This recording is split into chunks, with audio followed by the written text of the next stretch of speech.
शेतकऱ्यांसाठी पीक पाहणी म्हणजे मोठा आधार, कारण याच नोंदणीवरून विमा, अनुदान आणि नुकसान भरपाई सारख्या महत्त्वाच्या सरकारी योजनांचा लाभ मिळतो। यावर्षी अतिवृष्टी, पूर, अनियमित पाऊस आणि तांत्रिक अडचणींमुळे 1 ऑगस्ट ते 30 सप्टेंबर दरम्यान शेतकरी आणि सहाय्यक स्तरावरची पीक पाहणी पूर्ण होऊ शकली नाही। हीच अडचण लक्षात घेऊन देवेंद्र फडणवीस यांच्या नेतृत्वाखालील महायुती सरकारच्या महसूल विभागानं 100% पीक पाहणीसाठी 1 महिन्याची अतिरिक्त मुदत दिली आहे।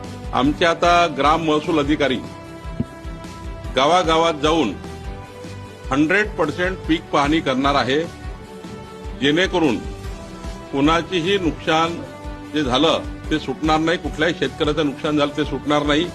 आता 1 ते 31 ऑक्टोबर 2025 दरम्यान प्रत्येक शेतकऱ्याची पीक पाहणी सहाय्यकांच्या मदतीनं डिजिटल प्रणालीद्वारे होणार आहे। या निर्णयामुळे शेतकऱ्यांना दिलासा मिळणार आहे। नोंदणी थेट 7/12 उतार्यावर दिसेल आणि विमा, अनुदान व नुकसान भरपाईचा लाभ वेळेत मिळेल। शासनाच्या या पावलामुळे शेतकरी योजनांचा भरभरून फायदा घेऊ शकतील।